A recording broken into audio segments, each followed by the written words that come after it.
Well, good morning, everyone, and it is a brand new day in Minecraft. It was raining just a moment ago, but I have successfully slept and stopped the rain. I can do that just by lying in my bed with the power of my mind in Minecraft.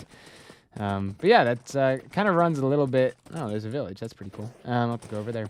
But that kind of runs along the lines of some of what I've been processing is the sense of control that we have over the outside environment, which really is very little, if any. You think of rain, you think of thunderstorms or any kind of weather. You don't really have control. You don't have control over the external environment, even the things that you seemingly have some impact on, like maybe someone else, your relationship with someone else. You can still only control so much, and they are the ones that ultimately have that level of control, and they have authority over themselves. They have their own independence. You cannot change that. But even more so, even if there is something that you can change or that you have some control over, ultimately, the only thing, regardless of the outside environment, you are responsible for yourself. Are you going to be moved by what happens? You cannot always move the world, but you can always move yourself. Or rather, the opposite, prevent yourself from being moved. So that if there is something chaotic, if there is something going on in your life that seems to disrupt the very being of your existence, are you going to be moved by it? And that is your choice. I know a lot of times there are stressful things that it's like, well, I can't help but be stressed. I mean, like something happens, and it's like I couldn't help but react that way. I couldn't help but feel sad. I couldn't help but feel angry and lash out. You made me do this. Is that true? Is that true? Or do you have control of yourself? Do you have control over your emotions, your internal environment? You control your thermometer. Like, well, I guess it's less of a thermometer and more of a, what do you call it? A thermostat. A thermometer reads the room, right? It says the temperature's pretty darn hot. The thermostat sets the temperature. And you can't set the thermostat for the outside world, right? I can't say this is the way it's got to be. If it's hot, it's hot. And you have to adjust. You have to regulate your own body temperature, right? And so you change the thermostat. It's hot outside, so I'm going to turn the thermostat down and cool myself off. You're stuck in traffic in the middle of the road.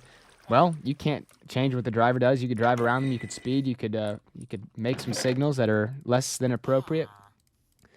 And but ultimately, that situation is only going to change so much. You only have so much control over that, and you try to exercise that control, but ultimately, is that really getting you anywhere good?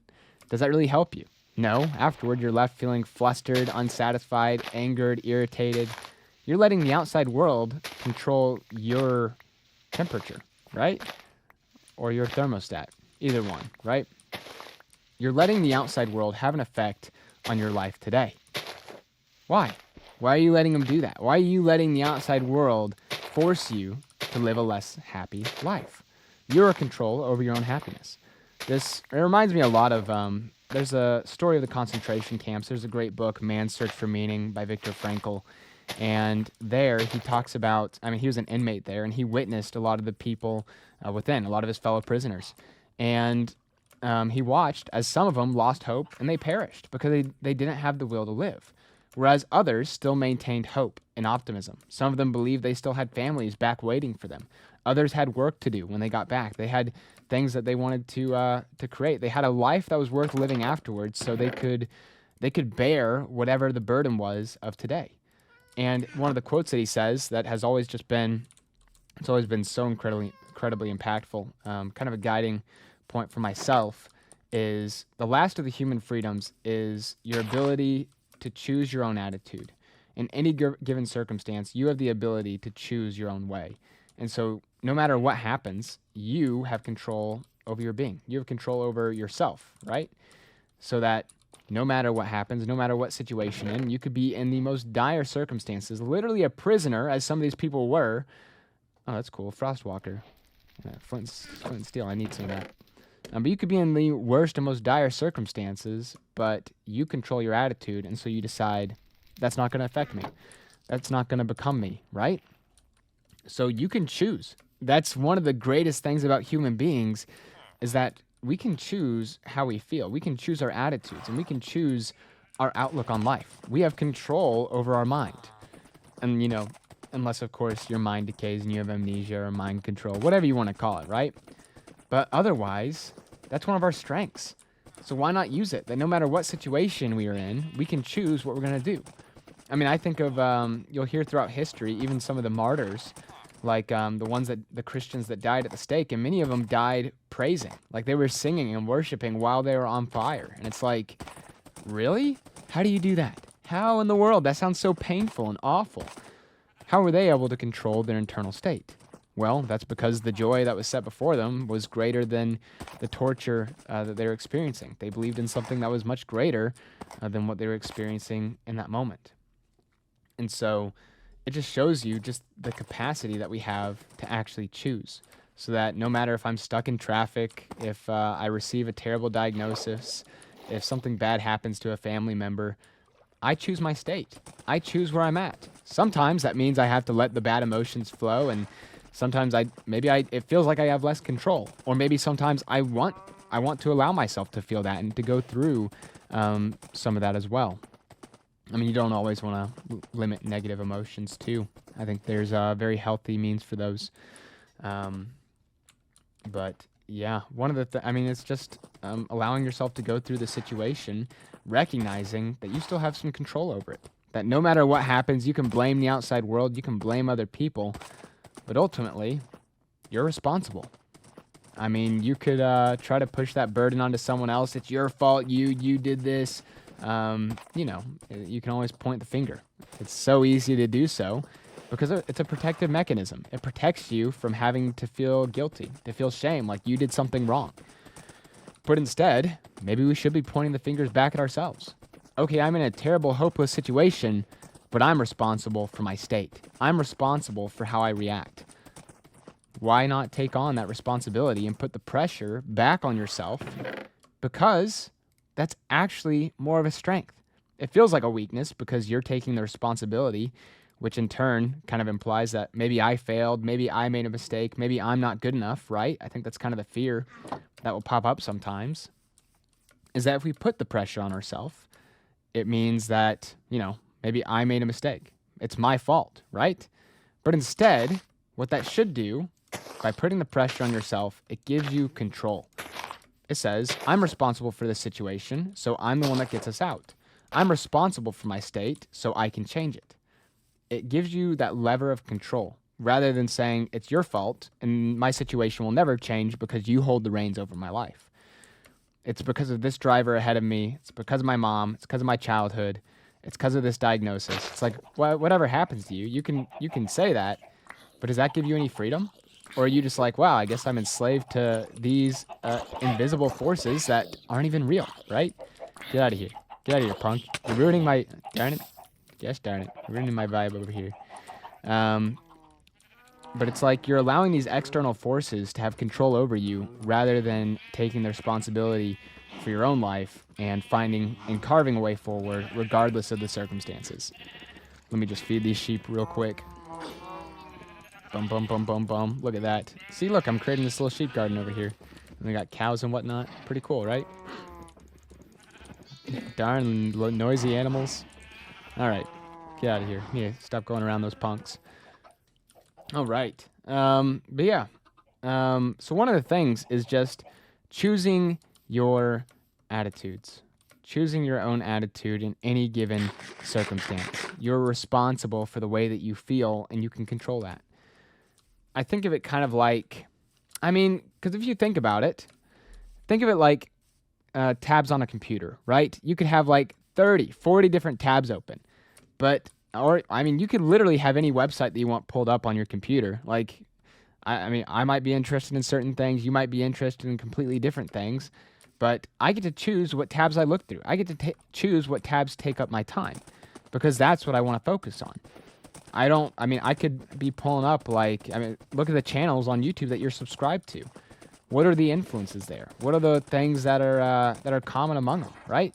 If you're always clicking on news sources and looking at politics, what do you think your life's going to look like? If you're always looking at natural disasters and the wars and all the dilemmas going on, and you're looking at all these negativity, these clickbait thumbnails that are like, oh, everything's so bad and so catastrophic. then what do you think? What are you intaking, and how is that going to affect what you focus on and what your life looks like? It's a good question to ask, because I mean, what you take in, what you focus on, ends up being what you do, what you love, what you think about, and that becomes how you live your life. If you want to live in negativity and blame, well, then keep taking in that content, and before long, well, it's going to be exactly what it is.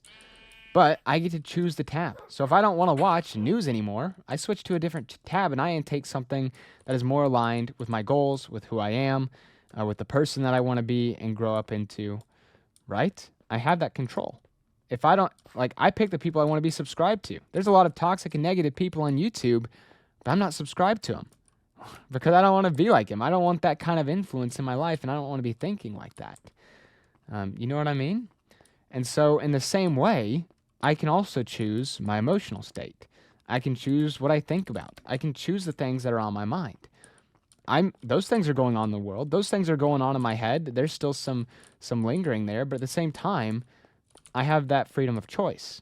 Maybe I don't want to focus on that. Maybe I want to focus on the happy things that have happened. Maybe I want to be nostalgic and relive some Minecraft moments. That's what I'm doing now, right? I could be thinking about all the negative conversations I've had. I could be thinking about all the ways in which I don't measure up, but instead, I'm over here thinking about Minecraft, thinking about all these things and how I can better change my life and be a better influence for other people. Why am I choosing that tab? Because I have that control. I can control my own attitude. And so that is what I'm choosing to focus on, and that's what I want to kind of gravitate my life around, so that my life ends up resembling more of these positive benefits and attributes rather than the more of the negative comments, more of the negative perspectives in the world. So that's definitely been a lot of what I've been focusing on. Of course, the negativity is still okay, and there's a time for it. You need time to grieve. Grieving is a natural thing. There are a lot of things that are acceptable. It's okay to download a lot of negative content and to look at kind of the grief and everything going on in the world. Gosh darn skeleton. To remind you of all the people that are assailing you, shooting you with bows and arrows, and have a bone to pick with you and whatnot. It's not relevant to anything that just happened. But part of that's life as well, and there needs to be room for the negative, but at least control that so that you know, okay, I'm choosing to take in some of the negativity of the world, but make sure that you're balancing it out, or make sure that it's not leaving a lasting effect on what your outlook is on life. You have that control still. If you're going to intake the negativity, if you're going to allow that fire to burn, at least allow it to be a controlled burn, right? At least have some measurement over it. And if you can't take that, then that's important to know about yourself so that you're not, oh, this is going to go great. Can you just, what the heck? You just stop there for a minute. Stop it. You guys are bullying me. I need you out of the way. Oh, I didn't die. Darn it. Woo! Man, dude. Scary. I'm trying to talk right now. But just like how I had to take out the trash there's one of the guys that I was listening to. He came up on my feed, Michael Singer, just this old happy man, just so zen. I don't agree with everything he says, but he's so happy. And you look at him, and he's like an old man, 77. He's doing well for himself, and he's just had all this happy negativity about happy positivity about letting go of the garbage in your life. And that's something that I've been thinking about a lot. Is whenever I'm irritable, whenever maybe I'm stuck in traffic, maybe I have a bad interaction with someone, maybe I'm just overwhelmed, and it's like I'll have all these negative feelings and thoughts. But in the moment, it's like, oh, maybe then it's like that voice kind of pops up in my head. Take out the garbage. Let go of the garbage inside of you. I don't have to hold on to that feeling. I don't have to hold on to the feeling of negativity and of irritation. I can say, oh, I'm going to let this go. I'm not going to let it fester inside of me, and I'm not going to continue reflecting on the things that tear me down, that lead me to a greater source of negativity. I'm not going to hold the fire close to my heart because I know it's going to burn me. I know it's going to leave me more jaded, and I know that over time I'm going to be more annoyed, more irritable if I don't settle this now, if I don't settle my accounts, right? So it's a sense of letting go of the garbage in your life. There's a time and a place to process the negativity, to intake it, to kind of let it sit there. Like there's times where it's fine to do that. But at the same time, if you are constantly engaging in that negativity, you're constantly just kind of marinating in this toxicity. And gosh darn, this zombie's gonna be the death meat. If you're letting zombies into your life, like if you're constantly being like this, a nuisance to others. Oh dang, I'm gonna stop it. Stop. Guys, what? I can't hit this guy. If you're letting this toxic little beast into your life, just like the little negative emotions probing you in your head, saying that you'll never be enough, irritated, blaming someone else, if you constantly let that negativity into your life, then it's like, what will your life look like? If you're taking that day in and day out, well, what you intake is soon going to be what you output, right? Out of the abundance of the heart, his mouth speaks. So what you take into your heart, well, that's soon going to be what comes out of your mouth. It's going to be negativity, toxicity. No one else is going to want to be around you. But you are responsible for your attitude. You're responsible for your way and the way in which you act. And you're responsible for the garbage in your life. Do you want that to be there? You have the choice of allowing that to stay or removing it. And I think some of it's really difficult to remove. I'll give you that. Sometimes it's never easy to just allow these emotions to come forth, to sit with them, to recognize maybe it is my fault, or maybe I'm responsible for it, even if it wasn't my fault that it happened, right? But I'm still responsible for the emotion that lasts. So what am I going to do with it? What am I going to do with this internal feeling? I mean, the situation's already passed. It's over. It's done. But the feeling still lingers. Am I going to let it linger? Am I going to hold on to the garbage in my life and let it sit there and fester and grow into some kind of giant fungus that doesn't help me? Or am I going to process it, move on, and let it go so that it doesn't control the rest of my life and influence and affect other people around me and lead to more toxicity and negativity? Am I going to be a part of the problem and a part of continuing that problem, or am I going to be part of the solution and making a better life for myself and everyone else? So what I'd encourage you is to let go of the garbage. Not that that is garbage, but, let go of the garbage. Let go of the garbage and free yourself from it. You choose your own attitude in any given circumstance, and you choose your own way. So we'll end that here today. Love you guys, and I'll see you in the next one.